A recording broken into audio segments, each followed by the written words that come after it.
Musuh saya besar jadi saya kalah. Saya bukan salah tapi saya kalah. Jangan ngomong dulu kalau ini human to human. Saya akan buktikan. Dan saya membuktikan virus saya tidak menular. Hasilnya menang kita. Iya. Tapi ibunya Di penjara. Ironis ya, saya nyetop flu burung tidak pakai vaksin, tapi pakai politik. 5, 4, 3, 2, 1, close the door. Baik, saya sekarang sedang bersama dengan Ibu Siti Fadilah, mantan Menteri Kesehatan Republik Indonesia yang pernah berjuang untuk melawan flu burung SARS, Bu ya, itu pada tahun 2005. Oke. Dan di sana kalau saya baca semuanya, Bu, Ibu ini sebenarnya sebagai seorang pahlawan yang berhasil menghilangkan flu burung di Indonesia dan di dunia, itu benar nggak, Bu? Jadi membatalkan penetapan pandemi flu burung oleh WHO. Membatalkan Ya, penetapan pandemi. Ya. Oh ya, oke. Tapi Bu, sebelum ke sana, Bu, Ibu di penjara saat ini. Kebetulan saat ini lagi tidak di penjara, beliau lagi di rumah sakit saat ini karena satu dan dua hal. Tapi Ibu di penjara karena dituduh korupsi sebesar 6 miliar, 1,3 miliar. Saya itu tidak menerima sepeser. Betul, tapi Ibu dituduh Ya, korupsi. dituduh yang 6 miliar itu adalah kerugian negara yang dilakukan oleh eselon 2 saya. Dan eselon 2 saya sudah membayar lah dan dia tidak dihukum. Saya dituduh membantu dia, saya dihukum. Dan itu nggak ada bukti, nggak ada saksi. Tidak ada bukti, tidak ada saksi. Jadi pada saat pengadilan? Saat pengadilan itu jaksa penuntut umumnya mengatakan fakta pengadilan kita abaikan. Kemudian hakimnya mengatakan saya memutuskan tanpa bukti, saya tidak perlu bukti. Dan Ibu akhirnya harus dipenjara. Menurut Ibu Sangat tidak fair. kalau misalnya Ibu tidak bersalah, kenapa Ibu bisa dipenjara? Ya itu negara kita ini nampaknya tidak berdaulat full, tidak full berdaulat. Nyatanya saya ngerasain sendiri ya bahwa lembaga hukum kadang-kadang masih dipakai untuk suatu kekuatan tertentu, bisa untuk mengatur orang yang tidak mau diatur, kemudian dicari-cari salahnya, nggak ada salahnya dibikinin perkara. Artinya karena Ibu tidak bisa diatur, Bu ya? Ya, mungkin saya dikatakan tidak bisa diatur oleh siapa saya nggak tahu. Karena kalau saya jadi menteri saya tidak pernah dipecat, jadi Bantimpres saya tidak pernah dipecat, dan saya tidak melakukan sesuatu pun yang berlawanan.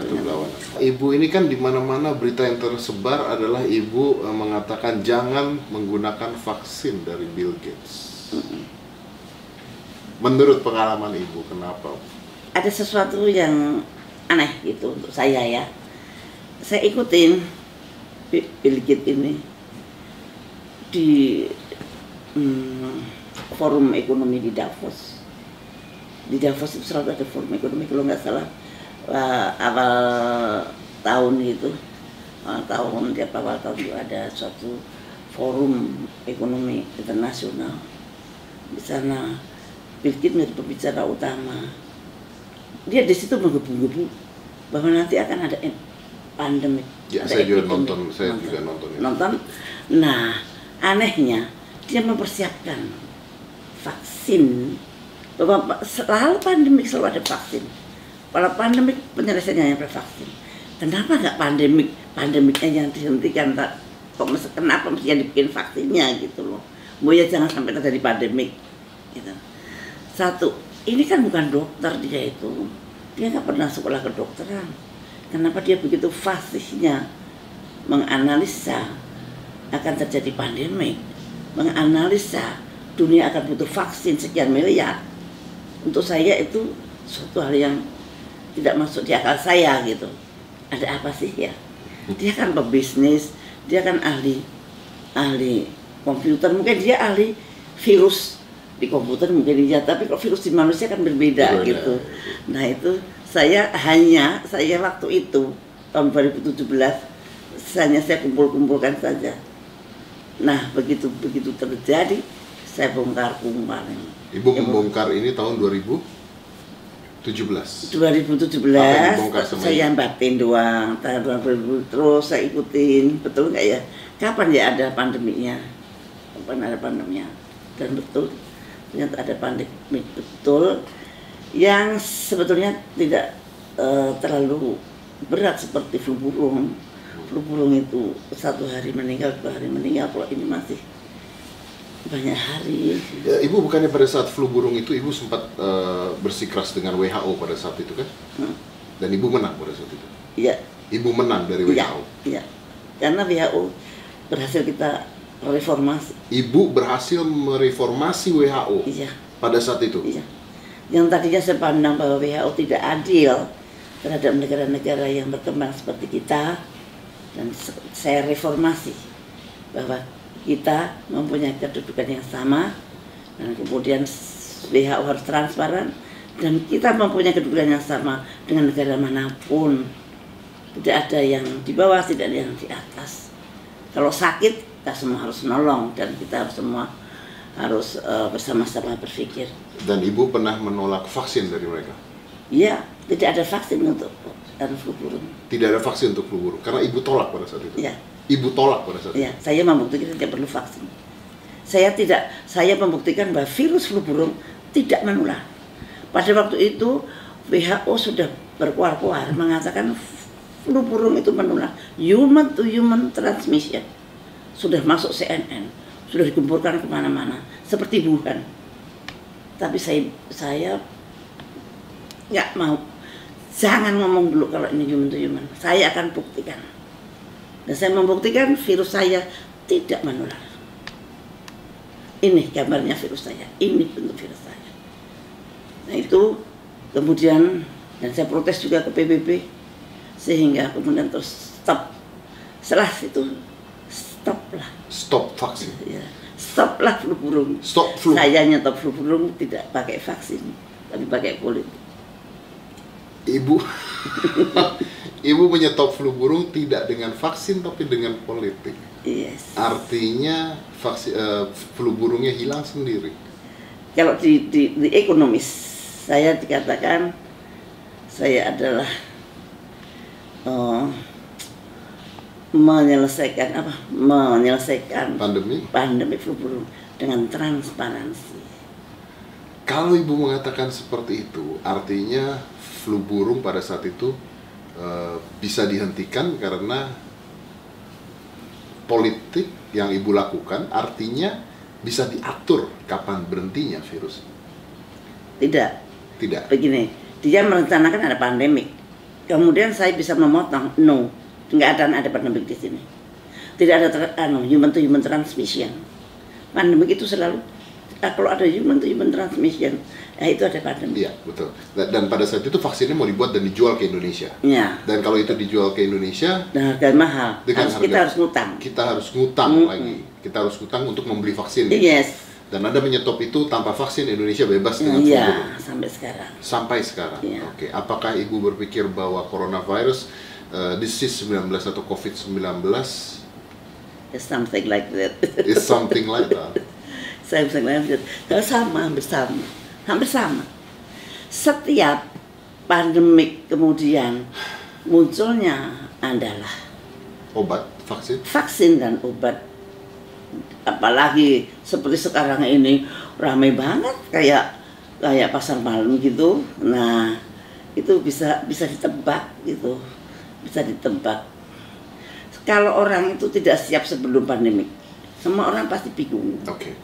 Ini ada sekelompok yang malah siap vaksinnya gitu. Nah itu. So you're talking about business. Ya, bisnis. Kalau pandemik itu munculnya adalah bisnis vaksin atau komersialisasi vaksin, maka bisa dipastikan akan terjadi pandemik yang akan datang. Hati-hati.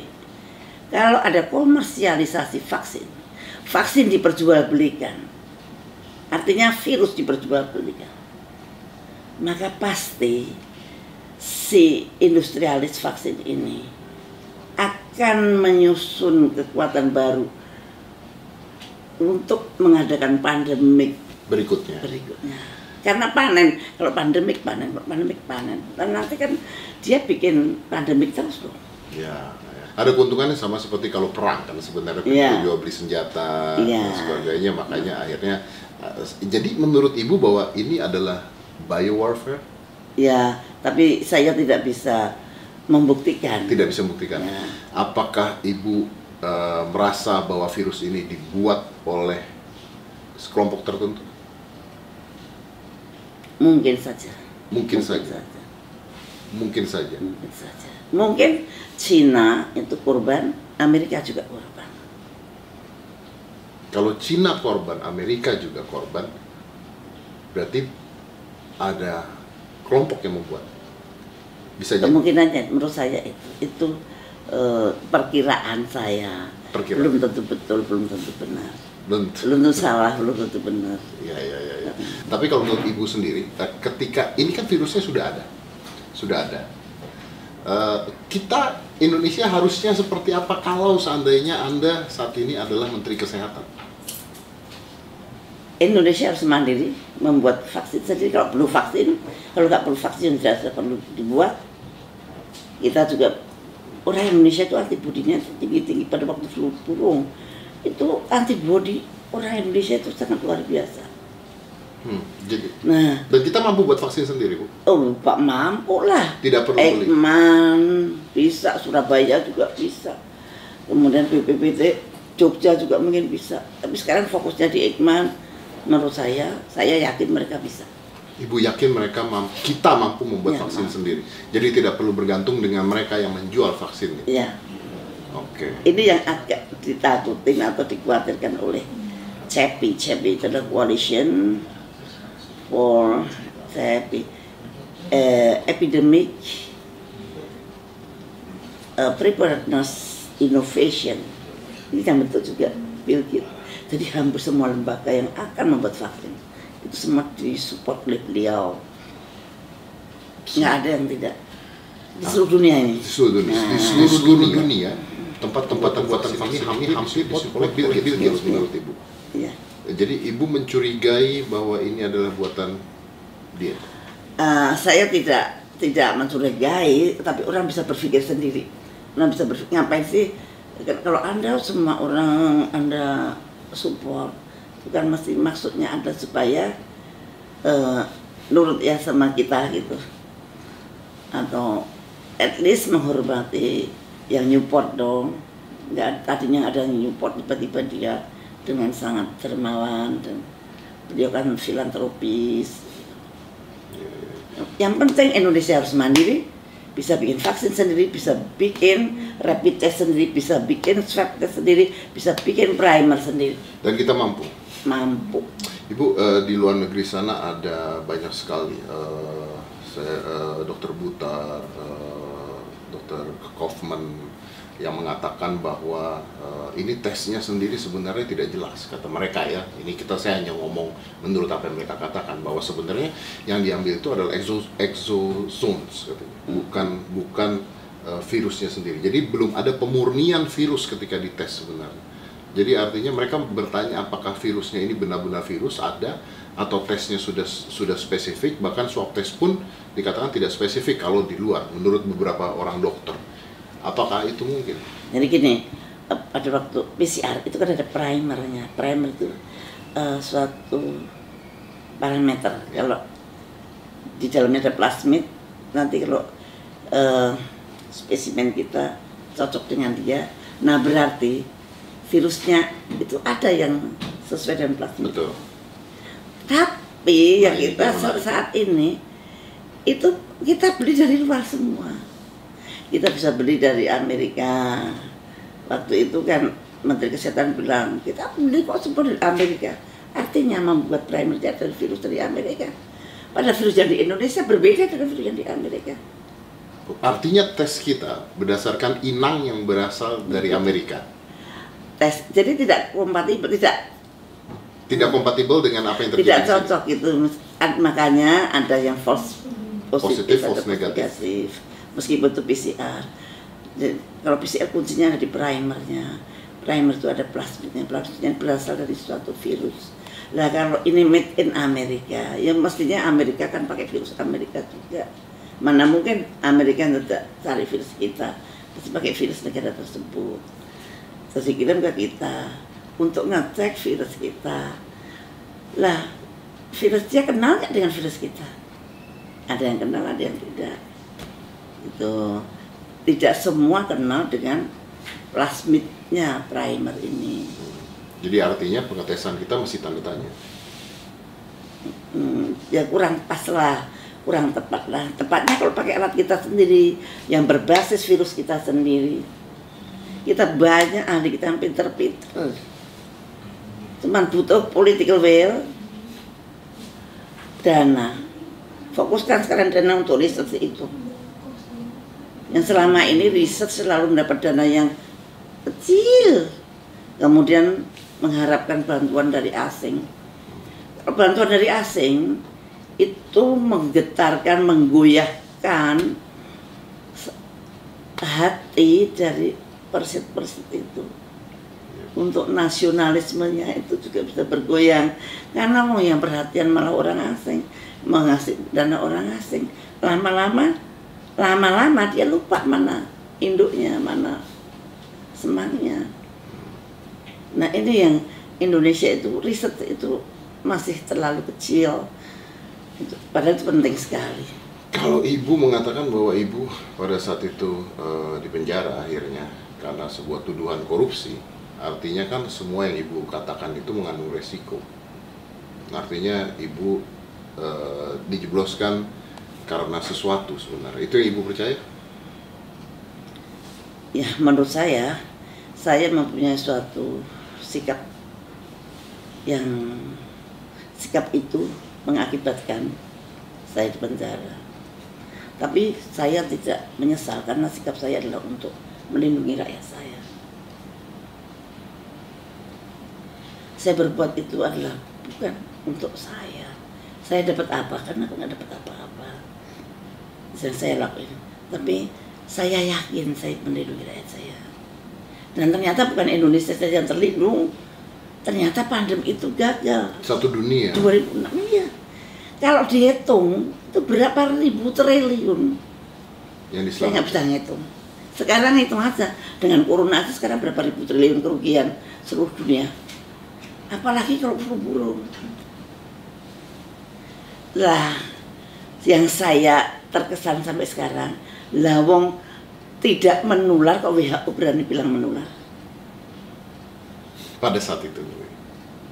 Dan ibu membongkar itu pada saat itu. Dan hasilnya? Dan hasilnya menang kita. Karena saya membuktikan secara virologi. Ya. WHO mendiagnosis secara public health atau epidemiologi. Hasilnya menang kita. Iya. Tapi ibunya di penjara. Ironis ya. Ironis. Ya itulah dunia. Yang penting adalah niat kita, dan apa yang terjadi itu ya tidak pernah lepas dari kehendak Allah. Tapi kenapa ibu masih berani bicara sekarang? Karena saya baca di media-media ibu masih berani bicara tentang virus ini, ibu masih berani bicara tentang apa yang ibu lakukan. Bahkan saya ada media satu yang bicara tentang ibu dilindungi sniper, dulu tuh ada di media loh. Oh iya, saya nggak ngomong tentang itu. Yang saya omongin tentang ilmu yang orang banyak harus tahu. Jangan sampai rakyat ini nggak tahu sama sekali. Jadi saya hanya menyampaikan suatu ilmu pengetahuan, dan itu menurut saya wajib. Kalau saya tahu sesuatu yang tidak baik, saya diam saja.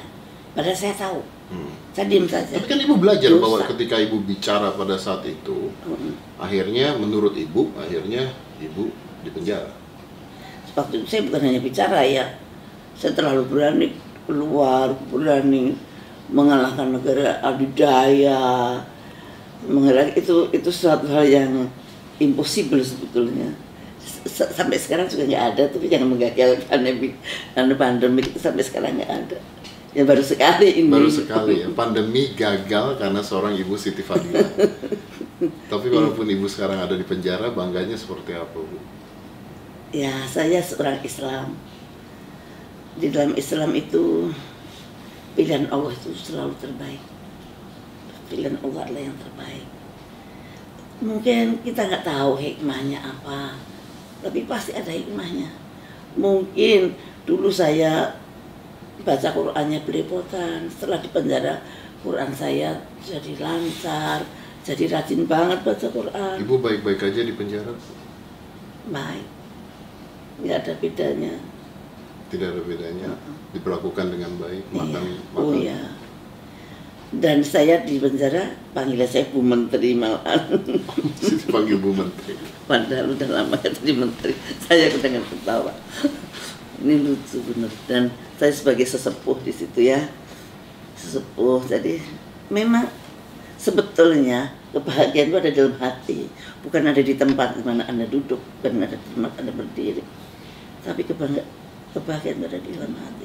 Mau di dalam penjara pun kalau kita merasa dekat dengan Allah, merasa dekat dengan Tuhan, dan orang-orang yang kita cintai juga tetap menganggap kita seperti biasa. Tapi pada saat Ibu pertama kali jebloskan penjara, apa Ibu tidak emosi, tidak marah kalau Ibu merasa tidak salah pada saat itu? Ya pastilah itu manusiawi. Tapi saya tahu musuh saya besar, jadi saya kalah. Saya bukan salah, tapi saya kalah. Tapi saya pernah menang.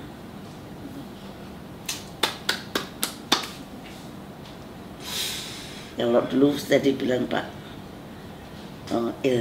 Karni Ilyas, saya pernah, waktu itu belum ada ILC, tapi dia wawancara begini, lebih baik jadi harimau satu hari daripada jadi kambing seumur hidup. Dan Ibu pernah jadi harimau? Nah, sekarang jadi kambing apa? Sekarang Ibu berapa lama lagi, Bu, kalau boleh tahu, Bu, masa tahanan Ibu berapa lama lagi? Nanti Oktober ini selesai, Bu? Ya, selesai. Bayangin kurang 4 bulan. Saya ini kurang 4 bulan sudah selesai. Di rutan saya ada corona. Saya ini kan high risk, umur sudah 70 tahun, mau 71. Saya punya penyakit asma yang bermacam-macam. Ada asma, ada hipertensi yang terkontrol kan obat-obatan, ada jantung yang iramanya nggak bener. Kok saya tidak dirumahkan? Si mbah-mbah yang saya bilang mbah, padahal dia lebih muda daripada saya, itu semua dipulangkan, dirumahkan. Saya pernah ngomong itu, tapi karena pelaksananya adalah siapapun yang tertuduh korupsi tidak bisa diri. Ya, itu namanya PP 99. Ya. PP 99 itu memang itu berlawanan banget dengan HAM. Kalau di seluruh dunia semua BPP itu semua napi mempunyai hak yang sama. Ini enggak, tidak mempunyai hak sama, itu korupsi, narkoba, teroris. Nah, yang tiga ini tidak dapat remisi sehari pun. 4 tahun ya 4 tahun. Nah, sekarang ini kurang 4 bulan. PP 99 kan dibuat tidak pada keadaan pandemik. PP 99 kan dibuat pada keadaan normal. Kenapa juga diberlakukan pada keadaan pandemik? Seharusnya enggak dong. Pandemik itu adalah darurat, kegawatan kesehatan masyarakat.